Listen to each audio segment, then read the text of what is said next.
Les Meneurs, saison 2, épisode 1. On est de retour plus fringant que jamais. The idea is a very simple one. And, the Mamba mentality simply means trying to be the best version of yourself. That's what the mentality means. It means every day, you're trying to become better. And it's a constant quest. It's an infinite quest. Yeah. Let's go. We just gotta go hard. I go the hardest. I bring the pain. Not what you used to. It's all part of the game. Yeah. I just gotta go hard. I just gotta go hard. To my family, my wife Vanessa, our daughters Natalia and Gianna, thank you guys for all your sacrifice. For all the hours I spent in the gym working and training.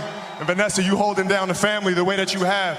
I can't, there's no way that I can thank you enough for that. So from the bottom of my heart, thank you. And what can I say? Mamba out.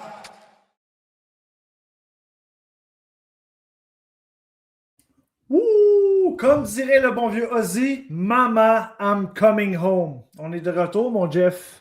Ah, je suis content, Kev. Là, tu sais pas comment je suis content de retrouver mon micro. Je m'ennuyais vraiment de mon micro. Puis là, on vient d'écouter notre nouvelle vidéo concoctée par Michel, Michou, Mike. C'est lui qui a fait notre première.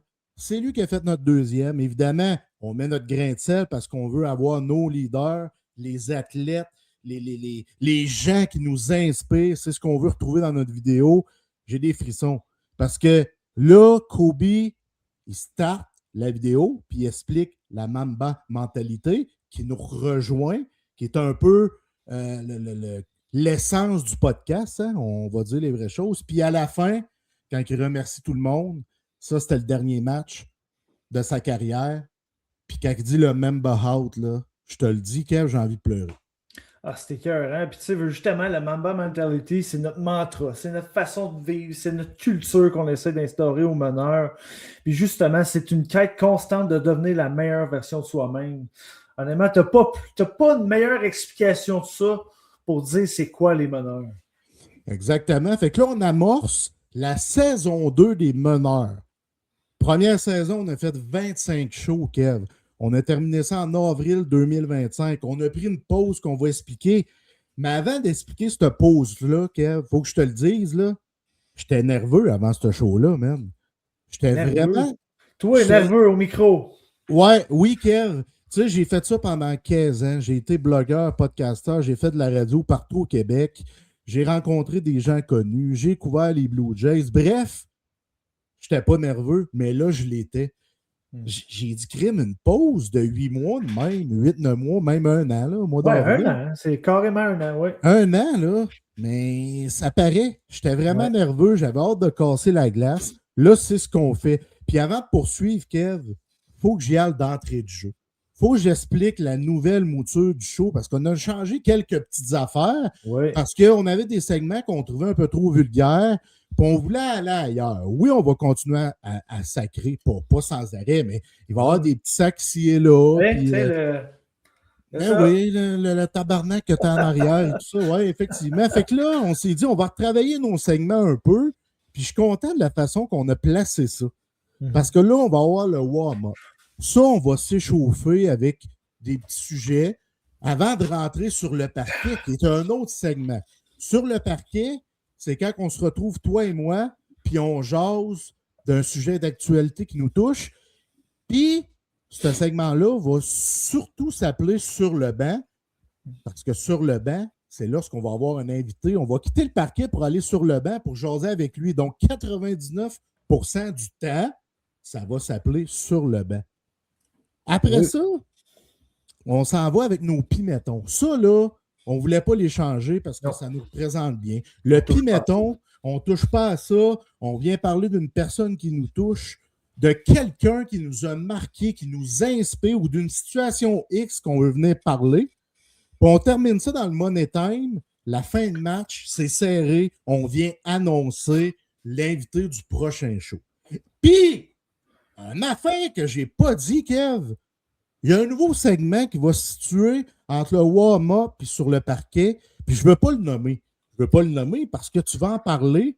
C'est bien correct de même, Kev. Surprise, surprise! Surprise, surprise! On va vous garder un peu en suspens pendant quelques minutes encore. Mais non, je suis vraiment heureux d'être de retour. Puis honnêtement, on dirait que j'y crois pas encore. On est là, on est devant le mic, puis ça se passe. Les meneurs sont back, guys. Mais là, c'est ça. On était absent pendant un an. Un an, c'est long, il s'en passe des choses. On évolue, on grandit. C'est ça. Il se passe beaucoup de choses. Puis c'est ça. Pourquoi tu as été absent un an, Jeff? Tu as parlé beaucoup des trocs. C'est ta passion. C'était ta passion de petit gars. C'est dans ta famille depuis des générations. Je pense que ça a un lien avec ça, n'est-ce pas? Ça a un gros lien avec ça. Puis, tu sais, je vais bien décortiquer toute la patente du mieux que je peux, Kev. Là. Je vais essayer de pas trop chercher mes mots puis bien placer mes mots. OK?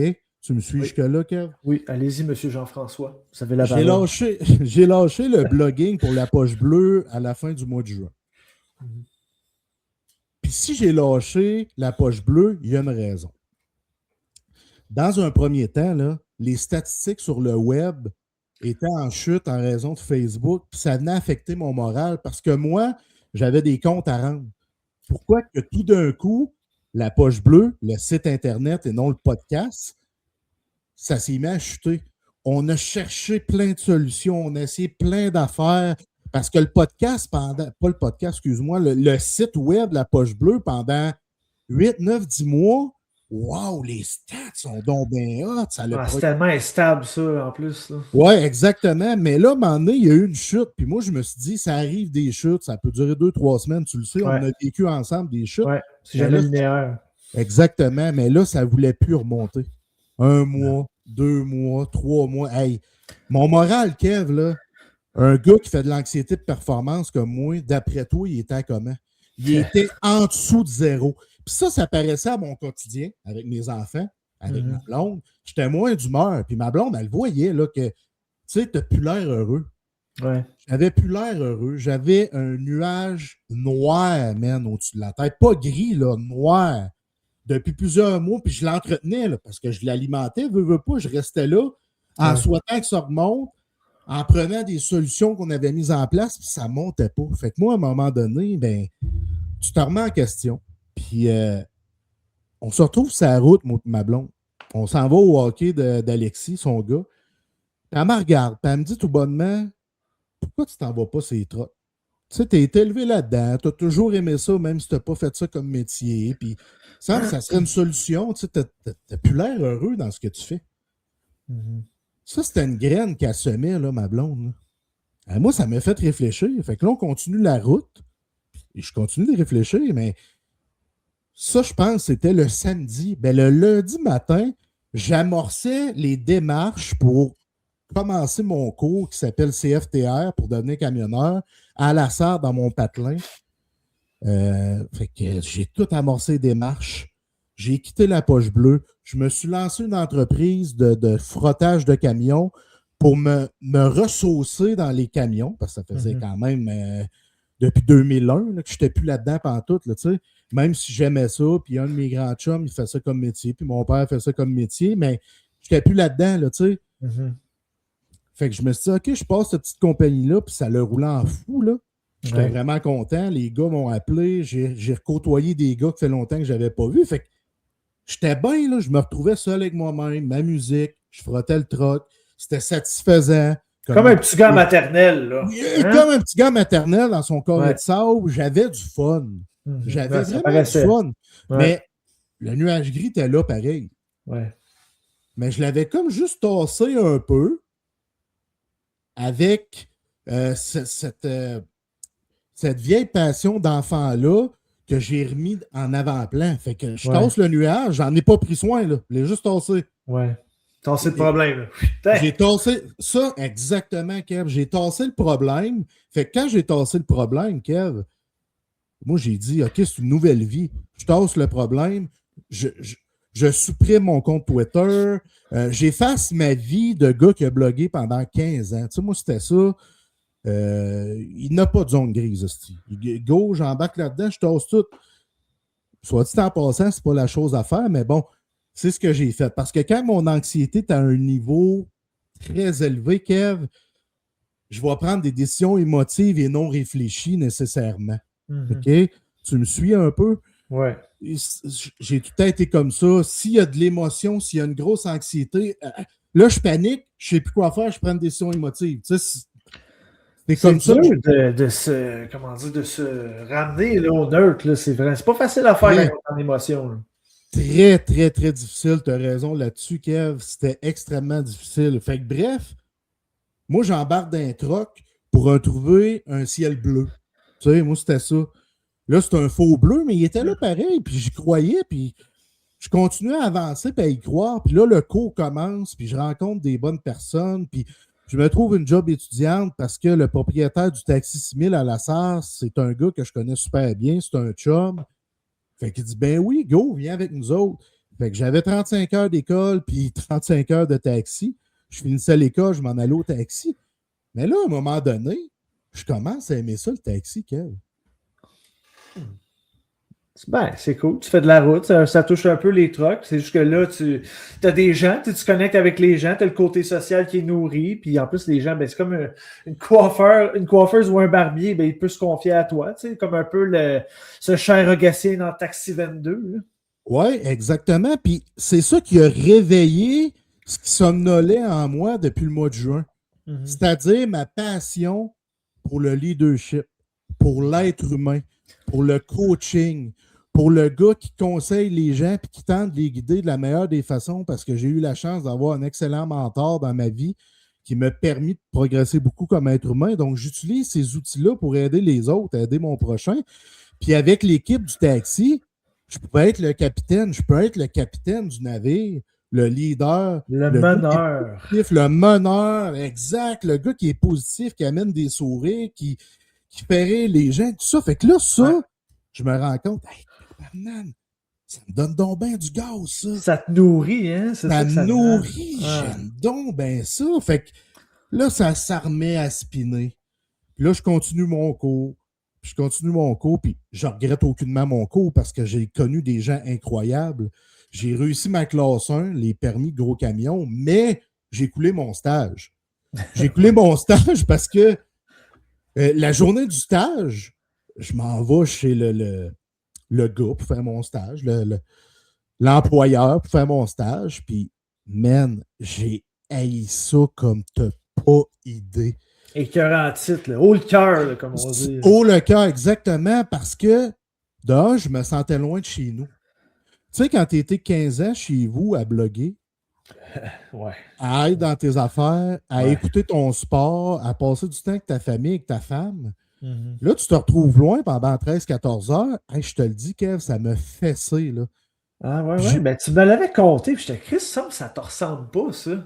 Ouais. Chris, moi, je t'avais demandé la question, je sais pas si tu t'en souviens, je t'avais dit, t'es sûr que ça te convient? Tu dit, ben oui, c'est correct. Je vais m'arranger, je vais les voir à ce temps-là. Tu sais, j'étais OK, tu sais, j'étais pas trop sûr. Mais... Tu avais raison. Le gars, il essaie de se convaincre, tu sais. Exactement. Tu essaies de te convaincre parce que tu fais ce cours-là, ça fait quelques mois que tu travailles pour ça, tu as frotté des trucks, tu t'en parles sur les réseaux, puis tout ça. Ouais. Fait que là, les gens te voient y aller. Hey, Jeff, Crime, il est bien parti, il va redevenir camionneur. Mais... Fait que moi, je me convainquais, là. Je continuais à me convaincre. Mais plus ça allait, moi, j'étais capable de me convaincre, Kev. Fait que j'ai coulé mon stage. Puis là, avant de couler mon stage, quand j'ai fait cette journée-là, j'ai décidé de plus y aller avec cet employeur-là. Et j'ai dit, je vais essayer de me trouver un autre stage. Mais dans le fond de moi, Kev, je te le dis, ça me tentait pas. Ça me tentait pas. Pas en tout. Je le faisais pour les autres parce que je me dis, bon, encore une fois, qu'est-ce que les autres vont penser de moi? Cours encore après sa queue, si, ça. Mais j'ai dit non, m'a m'écouté. J'ai décidé de rester sur le taxi parce que le taxi, le nuage gris est revenu. Tu me suis? Oui. Mais là, j'ai pu amorcer un vrai travail pour vraiment pas tasser ce nuage gris-là, là, mais rentrer dedans puis décortiquer tout ce qui est dedans dans le nuage gris pour pouvoir vraiment là, l'exploser, tu sais, pour qu'il s'en aille complètement. Pas pour qu'il se tasse, là, qu'il explose, qu'il soit plus là. C'est un travail qui peut être long. Fait que c'est le taxi qui m'a permis le pas de recul. Je suis tout seul dans mon taxi, j'écoute des podcasts, j'écoute de la musique. ça me ramène à qui je suis réellement, puis qu'est-ce que moi je veux pour là, maintenant, pour le futur, qui je suis, qu'est-ce que j'aime réellement pour de vrai, qu'est-ce que j'aime moyennement, qu'est-ce que j'aime pas puis que j'ai pas de besoin. Fait que je m'étais créé un gros panier, un petit panier puis une poubelle, puis j'ai tout classé ça dans ma tête, puis c'est là que ça s'est comme tout dégourdi. Hey, moi, je suis un gars qui tripe à aider son prochain. Je suis un gars qui est passionné du leadership. Je suis un gars qui s'inspire des athlètes qui écoutent depuis qu'il est enfant. Ça, en arrière, je vais l'expliquer, c'est des vieux athlètes qui m'ont très inspiré dans la vie. Je vais l'expliquer au show numéro 2. Fait que tout ça, ça revenait en place. Le sport qui a une place excessivement importante dans ma vie parce que ça vient chercher plusieurs de mes valeurs. Le leadership, le dépassement de soi, la façon de surmonter les obstacles chez l'être humain, chez l'athlète, ça vient me chercher tout ça. Fait que là, je me suis dit, tabarnak, blogueur un jour, blogueur toujours. Tu comprends-tu un peu?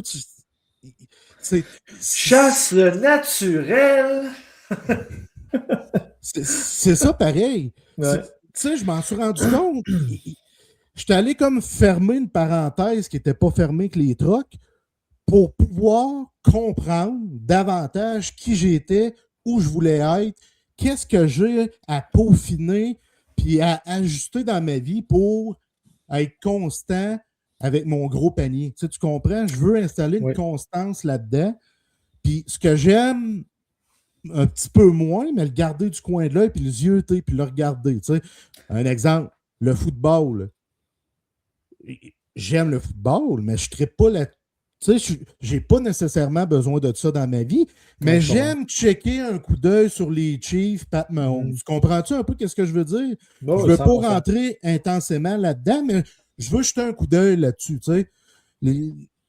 Le baseball, par exemple, j'ai été dans le baseball tellement d'années, mais aujourd'hui, j'ai réessayé 2-3 retours pas capables. Fait que je l'ai jeté à la poubelle. Tu sais, fait que j'ai tout démystifié ça, Kev. Pour aujourd'hui, je suis en mesure de dire que je suis à la bonne place, je suis devant le micro avec mon grand chum Kev, puis on anime les meneurs ensemble. Je retrouve notre projet qu'on a pondu, qui est nous. Tu sais, les meneurs, c'est nous. C'est pas du hockey, c'est pas du baseball, c'est pas du basket, c'est pas du football, c'est pas. C'est un peu tout, man. C'est un peu tout. C'est nous, c'est du leadership, c'est de la santé mentale, c'est du coaching, c'est des conseils, c'est de guider l'être humain à devenir une meilleure personne, c'est nous. Fait qu'on est là aujourd'hui, puis je suis content en tabarnak de te retrouver. Moi aussi, plaisir partagé. Puis je suis content que tu m'aies raconté ça parce que c'est le fun de tourner une page d'histoire.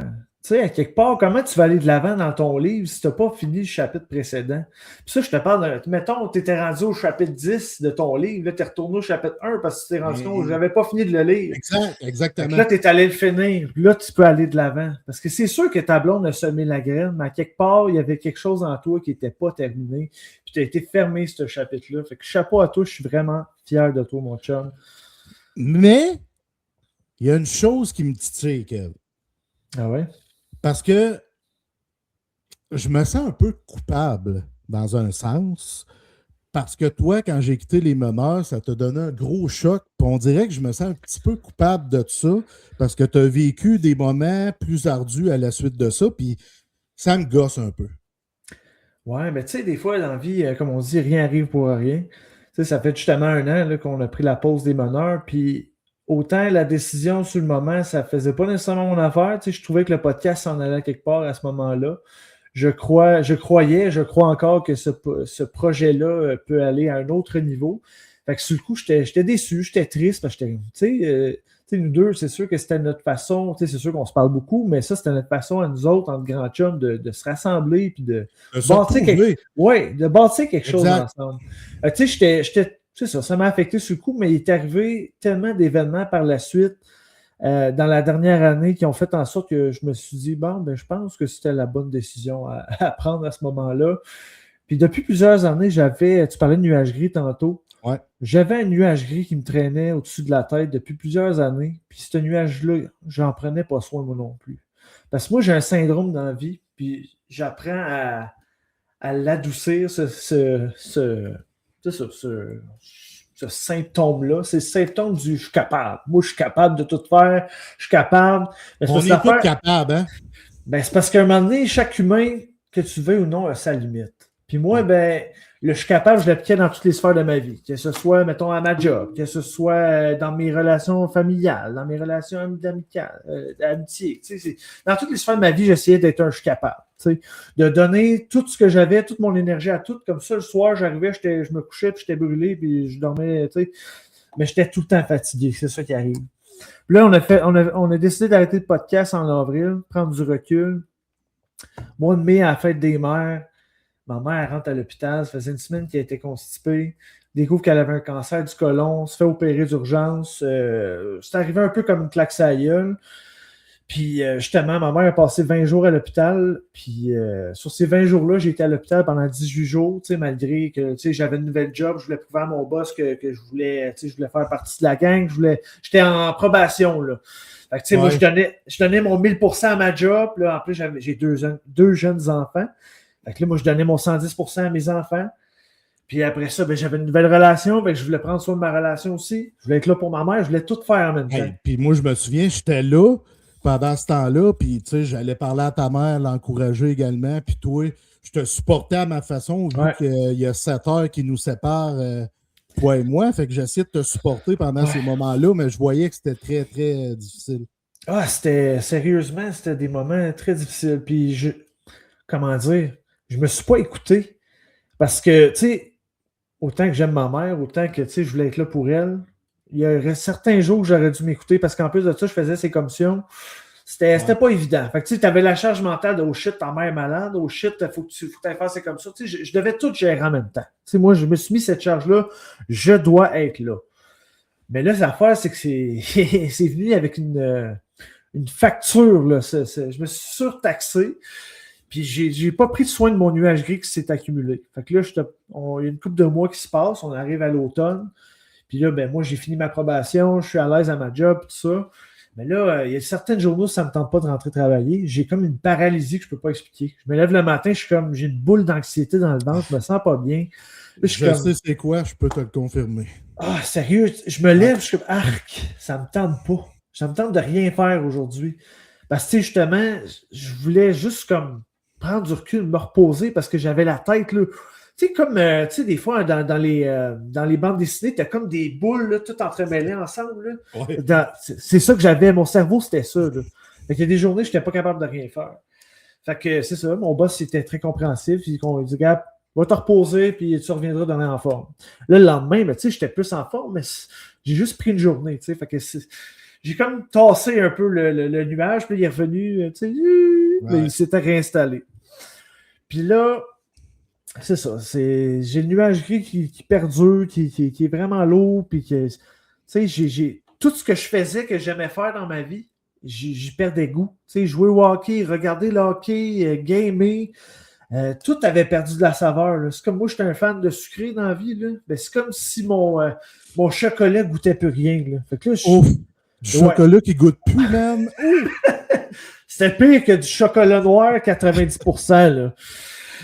Fait que, tu sais, je commençais à me poser des questions à ce moment-là. Le red flag, il s'était installé. J'étais comme, bon, je commençais à me poser des questions. C'est quoi que je fais? Le temps des fêtes arrive, man. Ça me tentait pas. Juste la charge de comme, hey, le social que ça va engendrer, acheter des cadeaux, c'était, non. Puis, depuis, ça faisait une couple de mois, une couple de semaines que j'étais comme, faut que je prenne une pause. Faut que je trouve le moyen de prendre une pause, mais on dirait que j'étais comme, je peux pas me le permettre financièrement, tu sais.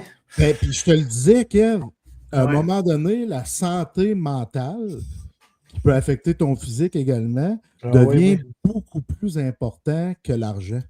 Ouais. Parce qu'il va tout le temps avoir une solution à quelque chose, à quelque part qui va arriver, qui va nous aider, peu importe, mais il faut prendre soin de soi, ça vaut de l'or. Ouais, fait que c'est ça. J'ai été voir mon médecin, puis j'étais pas gros là, dans mes shorts, là. J'étais vraiment à terre, j'avais comme le moton en parlant, je suis plus capable, il faut que je prenne une pause, il faut que je fasse de quoi. Fait que, puis moi, depuis plusieurs années, il y a beaucoup de gens dans mon entourage qui me suggéraient peut-être de prendre de la médication. Fait que, on dirait que du bouche à oreille, les gens t'en parlent un peu, dont toi. Les gens me suggéraient, puis j'étais non, je veux pas, j'ai peur des effets secondaires. Nan. Puis là, ben, quand je suis arrivé dans le bureau du médecin ce matin-là, j'étais plus ouvert à l'idée, j'étais comme, tu sais quoi, j'ai pas le choix. Fait que là, elle m'a arrêté de travailler, elle m'a arrêté pendant. Ben, techniquement, j'ai été en arrêt de travail pendant 2 mois. Elle m'a prescrit des médicaments. Je l'appelle ma pilule du bonheur aujourd'hui. Ouais. C'est comme les personnes âgées, le Viagra devient leur pilule du bonheur. Fait que ça ben c'est ça. Fait que depuis une couple de mois, je prends des médicaments, je suis médicamenté, je me sens bien. J'ai commencé à avoir un psychologue qui me fait du bien aussi, qui m'aide à aller exorciser mes démons, que j'aime le dire. Fait que non, sérieusement, ce nuage gris-là, il a comme, tu sais, graduellement, il s'est envolé. Là, pour la première fois de ma vie, je pense que. Puis, tu sais, le concept du bonheur, là, il est vaste, puis tu peux l'appliquer comme tu veux. Mais moi, je pense que ma meilleure recette du bonheur en ce moment, je suis en train de la vivre. Je suis beaucoup plus dans la gratitude qu'avant. Je suis capable de plus mettre mes limites. Comme ça, le surtaxage n'y arrive plus, ou presque plus. C'est challengeant, on va te dire, là, de mettre ses limites, surtout avec les gens que tu aimes, parce que tu ne veux pas décevoir ici et ça. Ou tu ne veux pas prendre de congé de maladie parce que tu as peur de ne pas avoir d'argent. Mais tu sais-tu quoi, man? Quand c'est nécessaire, c'est nécessaire. Puis l'argent, ça revient, mais la santé, ça ne revient pas. Oui, exactement. Puis tu parles de recette du bonheur. Moi, j'aime ça dire un point important à ce sujet-là, c'est qu'on a une recette différente. Oui. Toi, tu as ta recette. Moi, j'ai ma recette. Ta blonde a sa recette. Ma blonde a sa recette. Ouais. C'est pas la même recette pour personne, sincèrement. Ça, c'est important de le souligner parce qu'il y a des gens qui vont dire « Hey, fais ça, tu vas être heureux. » Ouais, parce que toi, ça te rend heureux, mais moi, ça va te rendre heureux. Fait que je voulais faire une petite parenthèse là-dessus. Puis le bonheur, c'est l'équilibre des choses. Tu sais, c'est pas juste vivre des belles affaires, c'est d'être capable d'accueillir les affaires plus négatives aussi, puis se dire, ben, il va y avoir des jours meilleurs, mais pour ces jours meilleurs-là, ben, oui, je vis quelque chose de pas le fun, mais je sais qu'il va y en avoir encore des jours meilleurs. Fait que c'est l'équilibre des choses. Puis moi, je pense qu'en ce moment, je suis dans le meilleur équilibre des choses. Puis je tiens à faire un shout-out à un de mes patrons de ma boîte de travail, parce que c'est grâce à lui. Je pense que c'est lui qui m'a donné la petite poussée que je devais avoir pour me convaincre de prendre des médicaments. Il m'a raconté que sa femme à lui, pendant, je ne sais pas depuis combien de temps que tu es avec sa femme, là, ça faisait longtemps, au moins 30 ans passés. Puis il me racontait que sa femme, justement, elle avait des comportements dépressifs et tout ça. Puis quand elle a commencé à prendre des médicaments, là, ça l'a changé, non seulement sa vie à elle, mais sa dynamique familiale. Puis moi, ça m'a comme... On sait que je suis comme, mais Chris, si moi aussi, si je voyais le verre d'eau à moitié plein, comme tu disais tantôt, ben, je vais peut-être être plus tenté de l'essayer. Puis comme de fait, si j'ai retrouvé une paix intérieure que j'ai jamais eue dans ma vie. J'ai connecté plus fort avec mes enfants. J'ai connecté pas mal plus fort avec ma relation parce que je suis émotionnellement disponible. J'ai pas ce style nuagier qui est tout le temps là. Oui. Je suis heureux, je suis bien dans ma peau, je suis dans la gratitude de tout ce que j'ai. Tu sais, c'est sûr que dans la vie, tu aspires à tout en vouloir plus, mais se contenter de ce que tu as dans le moment présent, un toit, de la nourriture, des gens en or dans ton entourage, c'est ça la véritable richesse des choses, guys. C'est ça le message au fond. Fait que des fois, quand tu prends soin de toi, ou des fois, ou pas mal tout le temps, ben tu peux pas avoir de mauvais résultats quand tu prends soin de toi. Puis prendre soin de toi, ça peut venir de... Si c'est, mettons, faire une sortie, ben fais-le. Si c'est d'aller en thérapie, fais-le. Faites des choses qui vous font du bien. Mais prenez soin de vous, puis mettez vos limites aux besoins. Vous n'êtes pas obligé à personne dans la vie. Vous êtes la personne la plus importante dans votre vie.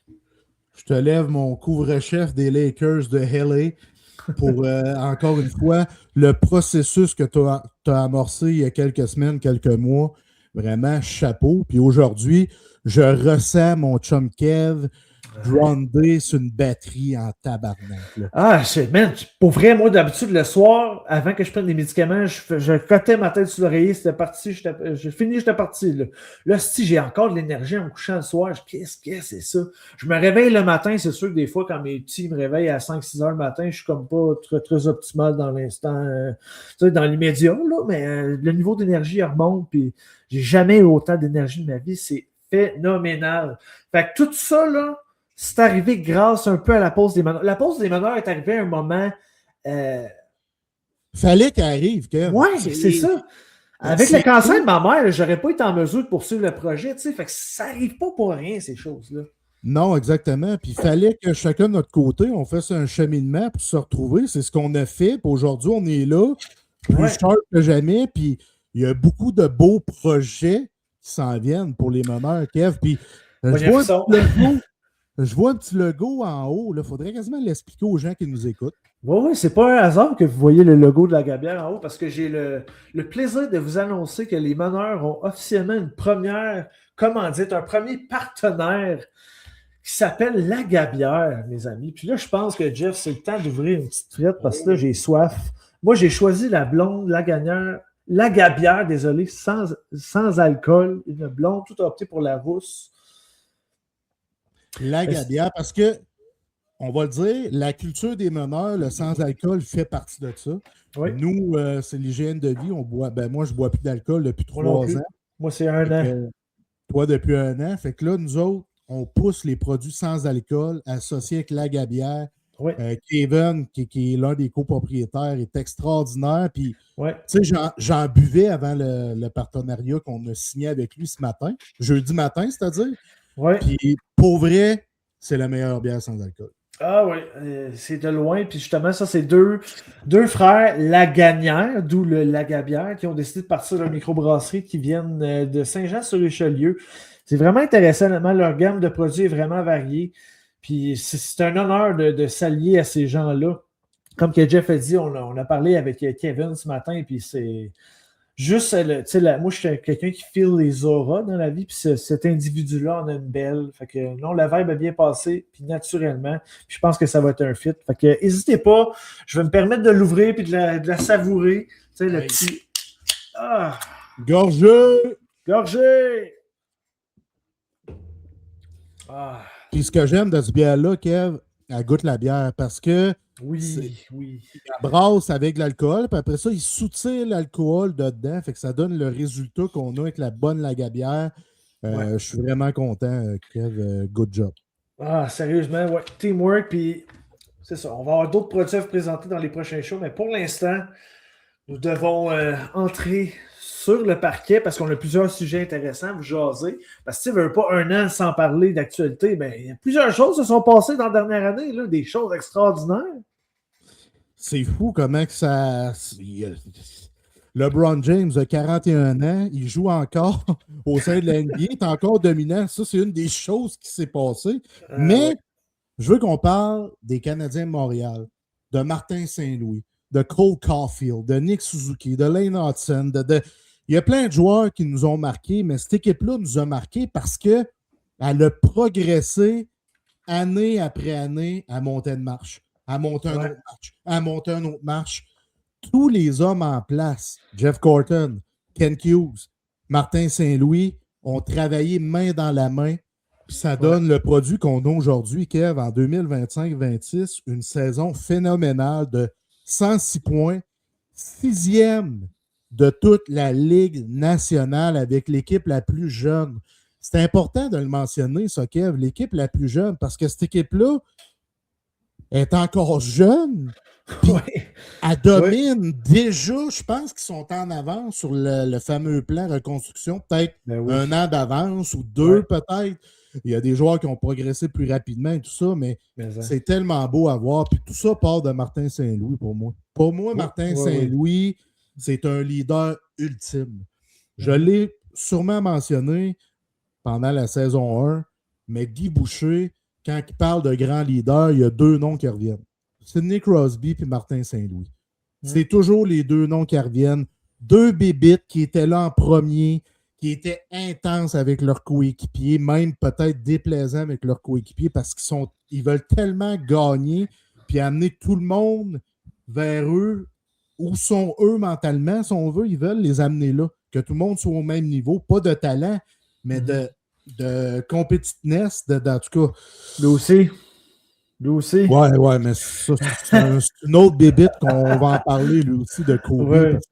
Mais ça part de Martin Saint-Louis parce qu'il a amené Cole Caulfield à un autre niveau. Je prends ce nom-là de même. Cole Caulfield, on le voyait comme un franc-tireur. Aujourd'hui, on voit Cole Caulfield impliqué sur 200 pieds, un échec avant soutenu, il n'a pas peur du jeu physique, il n'est pas unidimensionnel, Cole Caulfield. Là. C'est plus juste un buteur. Martin Saint-Louis l'a amené à un autre niveau, ce qui a permis de marquer 51 buts. Okay. Sur des gardiens de but, hein, soulignons-le. 0 filet désert, très important, j'aime ton point. Et il est le premier marqueur de 50 buts depuis Stéphane Richer en 90. T'étais pas né. Moi, je l'ai vécu, Stéphane Richer, pour vrai. Là. C'était malade, c'était hot. Mais Caulfield, on dirait que c'est un autre niveau. Tout le monde attendait le 50e but. Tout le monde, ceux qui ne suivent pas le Canadien puis Caulfield, suivaient le Canadien puis Caulfield pour voir ça parce que c'est historique ce qu'on a vécu. Pour vrai, Kev, 50 buts de 1, c'est dur à faire dans la Ligue nationale. Avec le Canadien, c'est encore plus dur à faire. Caulfield le fait. Caulfield le fait. Puis quand il l'a réalisé, qui a remercié en premier? Martin Saint-Louis. Oui, j'ai joué beaucoup là, dans sa game parce que Cole, mettons, on le compare avec quand il est arrivé, puis maintenant, comme tu l'as dit, c'est plus un joueur unidimensionnel, ça n'a même plus rapport. Les gens ne parlent même plus de sa grandeur parce que même si Caulfield mesure 5 pieds 7, il est colosse. C'est plus de 180 livres là, pour un gars de 5 pieds 7. Il est cote. Là. Tu check aller dans le vestiaire quand il n'a pas son équipement. Là, il est en forme, en esti. Il y a un gros du corps aussi, il est gros. Fait que, c'est un compétiteur. Tu le vois, il intercepte beaucoup de rondelles, il gagne beaucoup de batteurs le long des rampes. Les joueurs adverses, on dirait qu'ils sous-estiment encore. C'est ça le pire, malgré le fait qu'il soit optimal dans sa façon de soutirer la rondelle à ses adversaires. Il n'y a même pas besoin d'être physique, juste de faire une petite poussée sur le long de la rampe. Je repars avec la rondelle. Il y a vraiment une belle aptitude à ce niveau-là. Puis on l'a vu souvent, Martin Saint-Louis, mettons, il donnait des enseignements durant les entraînements. Exact. Il faisait durant les matchs. Fait que, tu sais, à quelque part, Martin Saint-Louis, il est pour quelque chose. Tu sais, c'est probablement le meilleur enseignant de la Ligue nationale, selon moi, parce qu'il a joué la game, c'était un joueur de talent. Tu sais, c'est pas un 2 de pique, là, on va se le dire. Non, c'est pas un 2 de pique, c'est une légende. Puis sa glace, honnêtement, là, le seul coach que j'ai vu aussi impliqué que lui, c'est Rod Brindamour. Sa glace, il est impliqué, mettons, dans pratique, il est impliqué avec ses joueurs, puis il va faire certains drills avec ses joueurs, il va montrer comment il veut que ses joueurs le fassent. Il est là, il n'y a personne qui parle autant que lui, je trouve, one-on-one avec ses joueurs tout le temps. J'aime le voir travailler aux entraînements, Martin Saint-Louis, puis 4 ans et demi plus tard, il y a encore le respect des 23 joueurs dans le vestiaire, ce qui est un phénomène très rare dans le sport d'aujourd'hui. C'est extraordinaire de le voir aller. Puis là, je parle de Caulfield, mais si on parle du capitaine. Suzy, puis là, je parle pas de Suzy Lambert dans l'ancien compte, là. Je parle de Nick Suzuki. Hey, 100 points cette année, hein? Il y en a qui disaient que c'était pas un premier centre, puis que ce serait pas un premier centre dans un club champion. C'est un des pires contrats de la Ligue nationale, hein? Ça paraît-tu bien aujourd'hui, ça, ces interventions-là? On les entend plus, ces gens-là, dire ces âneries-là, parce que Suzuki, je pense qu'il a fini 6-7e meilleur marqueur de la Ligue nationale de hockey. Il est l'un des meilleurs centres de la Ligue nationale de hockey. Hein? Il est l'un des grands leaders de la Ligue nationale de hockey. On voit tout ça là, émerger sous nos yeux. Sous nos yeux. Ça aussi, je trouve que c'est un phénomène historique. 100 points. Le dernier qui a fait ça chez le Canadien Montréal, c'est Matt Naslund en 85-86. C'est loin, là. C'est très loin. Puis je pense que le dernier capitaine à avoir fait le plus de points avant Suzuki, c'était Pierre Turgeon avec 96 points. Fait que ça aussi, on remonte à loin, mais là, Suzuki est arrivé avec 100 points. Lui aussi, on suivait ça, on voulait qu'il fasse ses 100 points. C'était hot. Le Québec était déjà derrière le Canadien. Ben, ils sont toujours derrière le Canadien, mais c'était encore plus là avant les séries. Puis là, ben, on arrive en série contre le Lightning de Tampa Bay, de John Cooper et de certains fraîchiers que je nommerai pas, du Lightning de Tampa Bay. Puis encore une fois, on voit de belles choses chez le Canadien Montréal. Oui, puis John Cooper, il aime-tu Nick Suzuki? En plus qu'il l'a coaché aux Olympiques et tout. Un esti de gamer. Ben, pour être franc, tu regardes le line-up du Canadien, ceux qui sont dans l'alignement, c'est tous des gamers. Sauf peut-être un que je n'aimerais pas parce que, en tout cas, je veux pas être tapé sur le chou, là. Parce que tu parles. Ben, garde, Kirby Doc, là, on en parle souvent, là, on se texte quand on écoute les games, Kev, là. Ouais.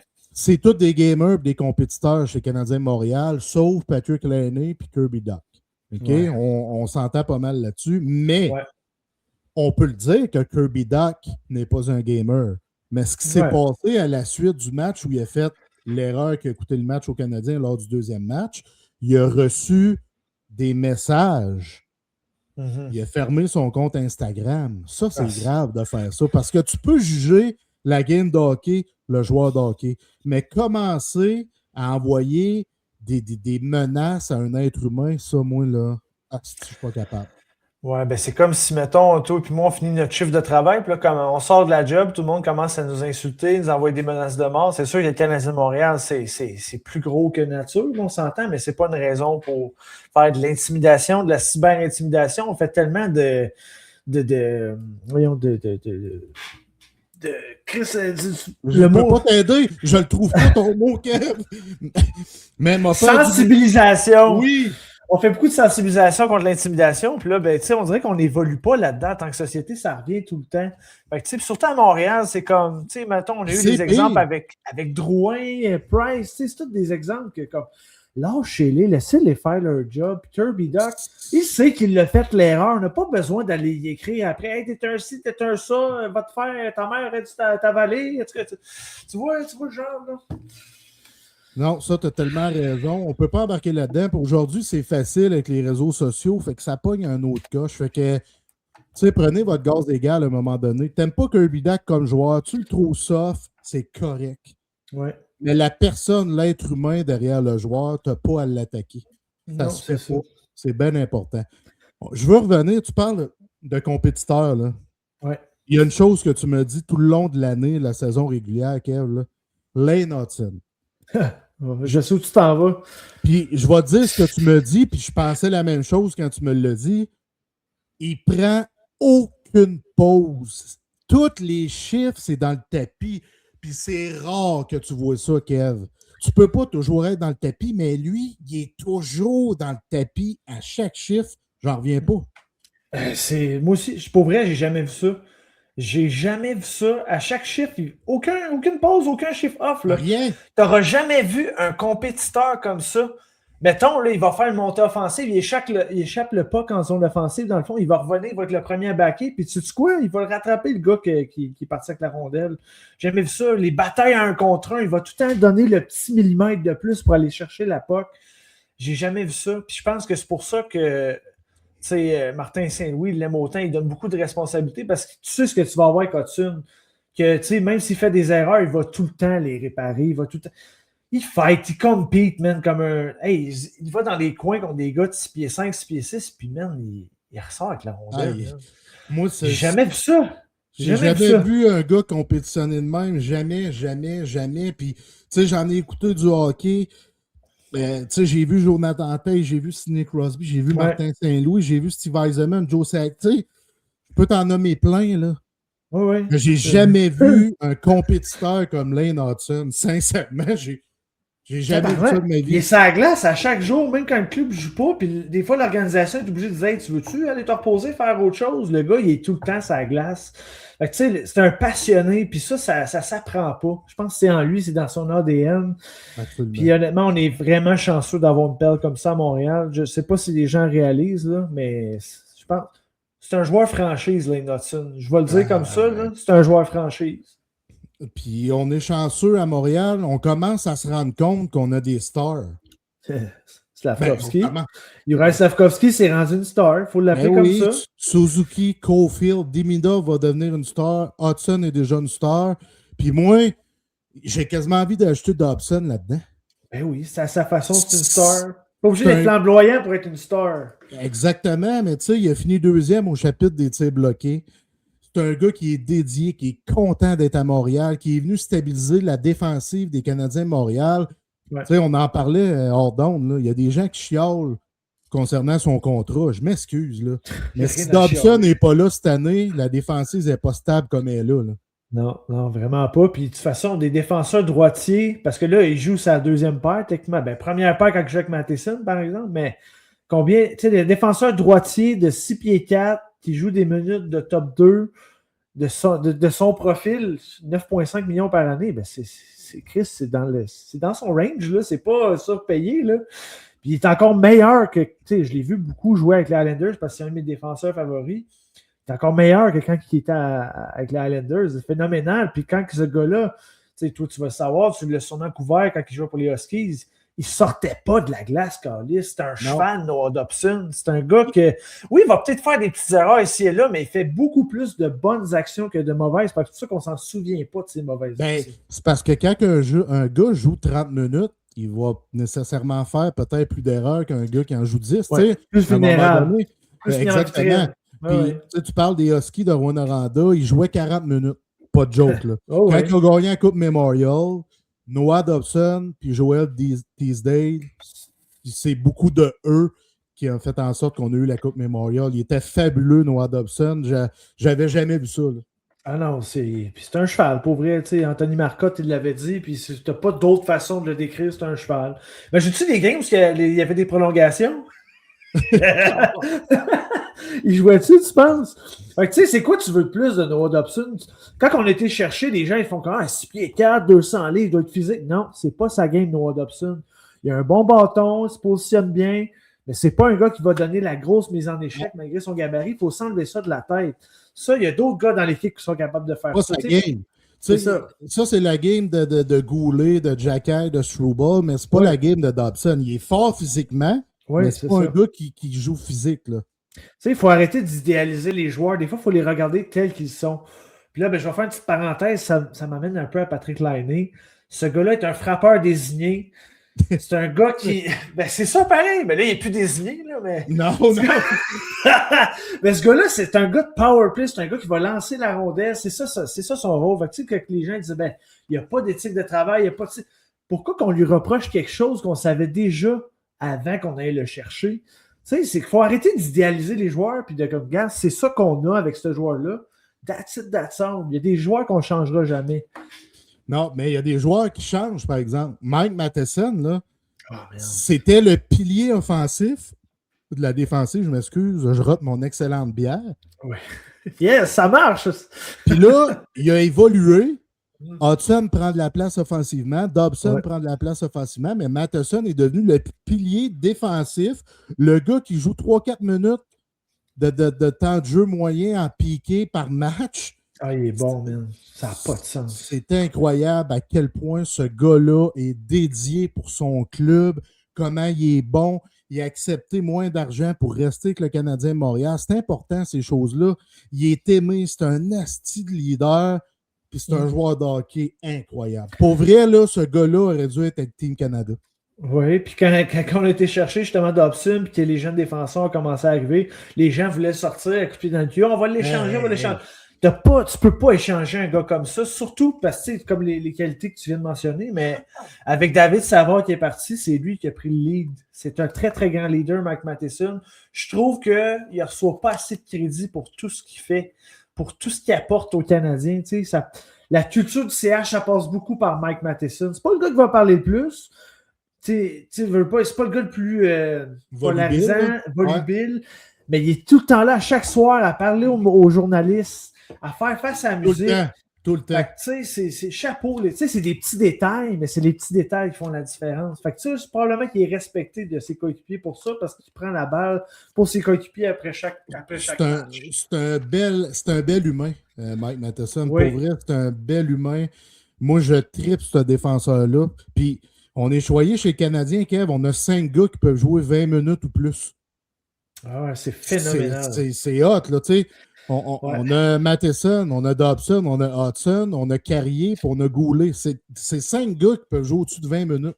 On a une belle défensive qui est bien coachée par Stéphane Rabida, qui s'occupe de défenseurs, Martin Saint-Louis, qui est le chef d'orchestre. Mais Saint-Louis, là, avant qu'on termine avec ce segment-là, Kev, là, au premier match, là, y a-tu pris la décision qui a tout changé? Ah, le temps d'arrêt, le fameux temps d'arrêt, tu sais, ben, évidemment, c'est sûr que ça n'allait pas passer sous le radar, mais moi, on va en reparler, c'était du génie. Là. Tu sais, si tu compares à Martin Saint-Louis aujourd'hui, Martin Saint-Louis qui est arrivé en 2022, là, c'est un autre coach. Chris qui coach, man, dans ce temps. Ah, il coach! Il est en confiance, puis quand il prend des décisions, c'est comme, regarde, c'est assumé, c'est ça, puis c'est tout. Puis il choisit ses joueurs, mettons, je prends l'exemple en fusillade, là. Parce que moi, je vois que ce joueur-là, puis pas de regret, no regret, on va de l'avant avec ça. Ouais. Des fois, ça peut être des choix audacieux, si on peut dire ainsi. Comme, mettons, Texi a des bonnes mains, puis tout ça, mais tu t'attends pas nécessairement à ce qu'il y aille après, à chaque séance de fusillade, mais il fait confiance à ses joueurs. Puis non, ils ont une relation spéciale. Pardon. Puis je dis pas ça parce que je suis un fan du Canadien, comme on peut le voir en haut, mais parce que d'un regard objectif, si tu regardes ça, là, Saint-Louis, sa relation avec ses joueurs, comparé avec d'autres relations dans la Ligue nationale, puis je ne dis pas que les autres équipes n'ont pas ce type de dynamique-là dans leur équipe, mais c'est unique ce qu'on vit, ce qu'on a sous nos yeux. J'ai déjà parlé avec des coachs dans ma carrière, dont André Tourigny, puis les joueurs, tu as le 1 tiers qui tripe sur le coach, le 1 tiers qui s'en calisse, puis l'autre 1 tiers qui est un peu entre les deux. Ils vont se promener entre les deux. Mais chez le Canadien de Montréal, les 23 joueurs trippent sur Saint-Louis. Ouais. Puis c'est pas juste la première année, la deuxième, la troisième, la quatrième. C'est encore aujourd'hui, les 23 joueurs trippent sur Martin Saint-Louis. Ses discours donnent des frissons. Il connaît la game comme personne. Il a un QI hockey, ce gars-là. Hors norme. C'est hors norme. Mais hockey, mais aussi humain. Il coach beaucoup l'humain. C'est pour ça qu'Ann Hughes a été le chercher, je pense. Il savait ses aptitudes au hockey, mais ses aptitudes à coacher l'humain. Il est capable de saisir. Il ne coach pas tout le monde pareil. Lui, il prend chaque individu. Exact. Il coach. Puis c'est ce qu'il faut faire aujourd'hui. Oui, mais qui fait ça, man? C'est phénoménal. Moi, en tout cas, Martin Saint-Louis, c'est le mien.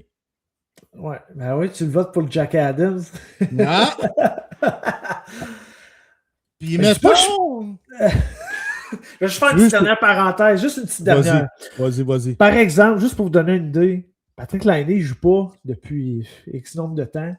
Puis même lui, il aime Martin Saint-Louis. J'ai vu une séquence vidéo où les deux se parlaient, les deux se respectent. Fait que même s'il ne joue pas, Martin Saint-Louis ne l'utilise pas, il respecte quand même son entraîneur parce que probablement qu'il doit communiquer sur le day-to-day avec. Puis Laine, il doit comprendre le pourquoi du comment. Fait que tu sais, à quelque part, c'est pas rien. Là.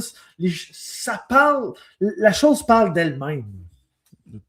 Je suis tellement en harmonie avec toi, mon gars. Drop the pen. Drop. Yes, mais on va faire ça avec la bière. Non, c'est pas vrai. Puis mettons, Mireille, elle. Ça, c'est la fille qui tousse avant l'enregistrement, c'est ça? Ouais.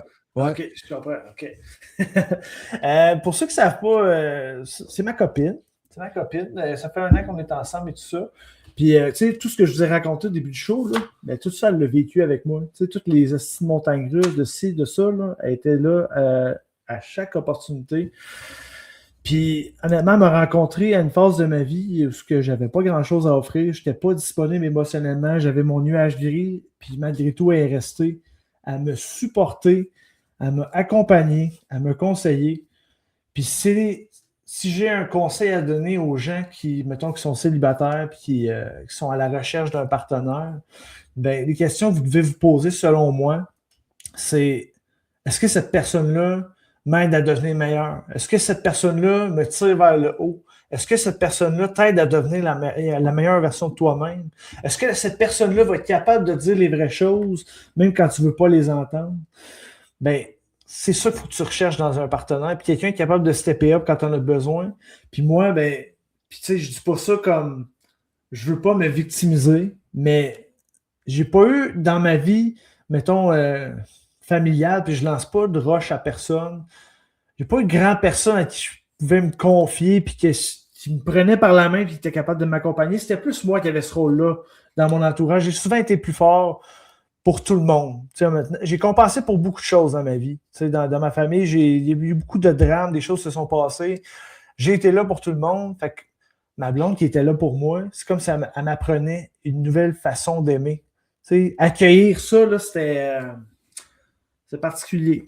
D'apprendre que quelqu'un peut prendre soin de toi aussi, c'était particulier. Fait que cette relation-là que j'ai en ce moment, ça m'apporte beaucoup, ça me nourrit beaucoup.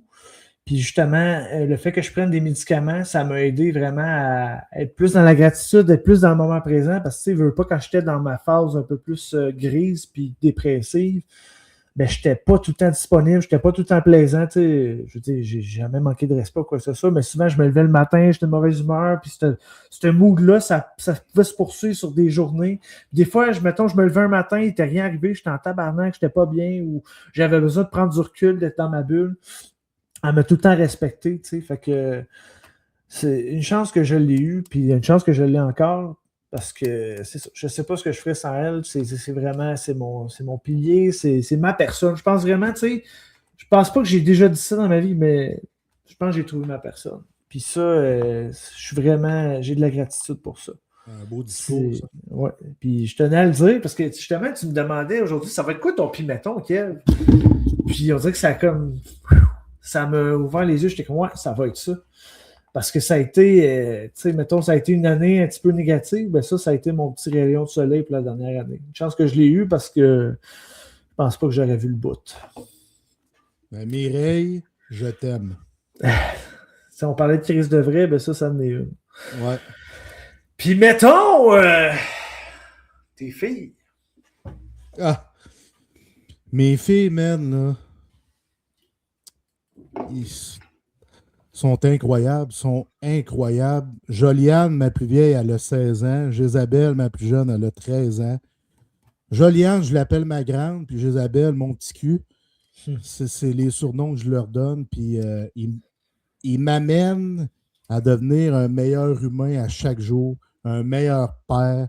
Je les regarde aller, puis tu sais, je disais ça à Joliane, ma plus vieille, j'ai dit...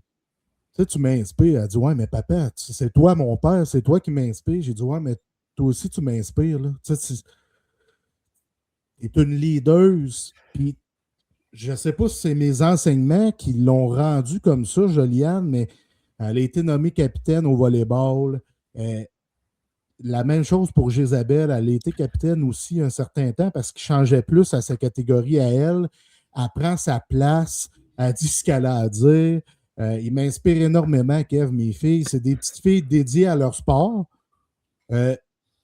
Puis à l'école, ils ont une certaine facilité. Puis si, tu sais, moi, je leur ai dit souvent, les filles, je ne demande pas 100%. Est-ce que tu as donné le meilleur de toi-même pendant ton examen? La réponse est oui. Parfait. Tu as eu 60%, tu as donné le meilleur de toi-même. C'est parfait. Ben oui. Tu as eu 46%. Est-ce que tu as donné le meilleur de toi-même? Oui. Qu'est-ce que tu vas faire pour remédier à la situation? Je vais aller en récupération. C'est pas moi qui a dit tu vas aller en récupérer, c'est elle qui me dit la solution qu'elle allait prendre. Ben, parce qu'automatiquement, si tu as un problème, tu as une solution. Puis c'est bien que tes filles soient lucides puis vraiment qu'ils sont capables de faire de l'introspection comme ça. Là. C'est vraiment un grand signe de maturité. Même. Exactement. Elles sont incroyables. Le leadership est très élevé chez elles. Je suis pas en train de dire que mes filles sont parfaites, Kev. Là. Il n'y en a pas, ça n'existe pas. Exactement. Mais moi, c'est comme ça que je les voyais. Tu comprends? Mm-hmm. C'est comme ça que j'imaginais mes filles, puis c'est direct de même que ça se passe. Ça fait bizarre à dire. Je suis content parce que j'ai l'impression que j'ai donné des bons enseignements axés sur le leadership. José, leur mère, je sais qu'elle aussi est axée sur le coaching, le leadership. Fait que ça se rejoint en tout et partout. Puis la raison pour laquelle je voulais parler de mes filles, outre que je suis très fier de mes leaders, mes meneuses, c'est que c'est eux autres aussi qui m'ont réveillé un peu qui j'étais. Tu sais, la flamme du coaching, du sport, de l'émotion dans le sport, parce que elle joue au volleyball et non, elle joue au volleyball. Martin Saint-Louis dirait, là. Oui, exactement. Il joue. Quand même un niveau élite, on peut dire. Puis je vais voir les matchs, puis je les regarde là, travailler sur le terrain, puis je regarde la chimie avec les coéquipiers, comment c'est beau. Puis j'allais au tournoi, puis plus j'allais au tournoi, plus que, waouh, aïe aïe, j'aime ça. J'aime ça, le leadership. J'aime ça, la flamme. Ouais. Ça se rallumait, puis ça me disait, hey, c'est moi ça. C'est moi le gars qui aime coacher. J'aime coacher mes filles comme humains puis comme athlètes. J'aime les éduquer comme en prônant le leadership. Tout ça, là, c'est venu m'interpeller vraiment en allant au tournoi. Aïe, aïe, c'est ça que je suis, moi. C'est ça que je suis. Pourquoi je passe mon temps à comme dirait Aswell, à run après ma life. Ouais, tu sais. À refaire les mêmes erreurs, à pas écouter mon cœur. Bref, ça, pourquoi que. C'est ça, je vais installer cette constance-là dans qui je suis. Mm-hmm. Tu sais, quand je prends des décisions trop émotives, il faut que je prenne mon backtrack absolument, là, mon pas de recul. Là. Wow. T'es qui, toi? T'es encore lui que t'étais, là.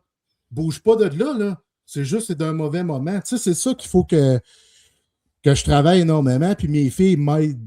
Puis ils ne savent pas, là, mais elles m'aident énormément là-dessus, Kev. Je suis très fier de mes filles. C'est un beau témoignage, ça. Nos enfants, là, ils nous apportent...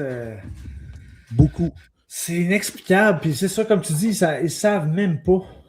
Tu sais, quand tu deviens papa, c'est sûr que toi, c'est une autre phase de la vie. Tu sais, tu les as vus grandir, puis tu es rendu à une autre étape. Tu sais, ils se transforment en jeunes adultes graduellement, mais peu importe les sphères, les façons, là, c'est beau de voir une relation avec ses enfants. Puis tout ça, c'est...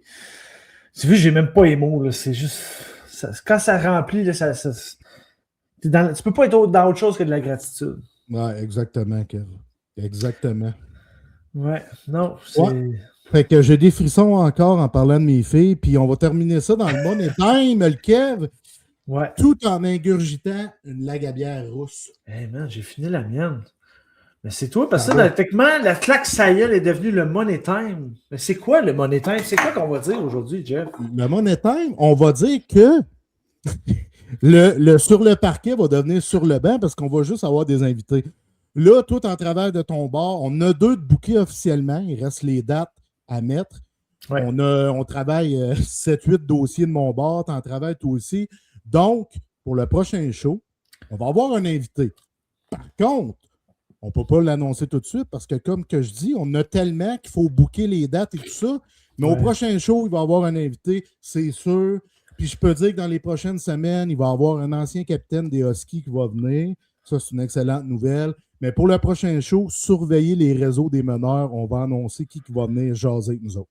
Yes. Puis parlant de réseaux sociaux, je vous annonce, j'ai fait beaucoup de promotions là-dessus dans la première saison. Mais c'est officiel, on est rendu sur les plateformes audio, les amis. C'est officiel. Fait que les meneurs, c'est plus juste sur YouTube en live version vidéo. C'est version audio pour ceux qui, mettons, qui veulent nous écouter sur la route ou, mettons, en buvant un petit café le matin. Peu importe, vous n'êtes pas obligé de nous voir la face. Juste écouter notre voix puis notre show en audio. Fait que ça se passe sur Spotify Podcast, Apple Podcast, il y a même Amazon Prime Podcast, toutes les plateformes, on est sur tout à cette heure. Fait que manquez pas ça, guys, parce que on est partout, si on se peut plus. On se peut plus, certain, puis je me peux plus pour le prochain show. Kev, merci. Saison 2, épisode 1, c'est fait, c'est là, c'est dans les bacs. Je suis content, tabarnak, de ce retour-là. Merci, Kev. Ça fait plusieurs semaines qu'on parle du retour entre nous autres, puis qu'on savait que ça s'en venait. Là, on est là, c'est fait. Je t'aime d'amour. Puis tous celles et ceux qui nous écoutent, je vous aime d'amour. Peace à tout le monde. Peace. Merci. À la semaine prochaine.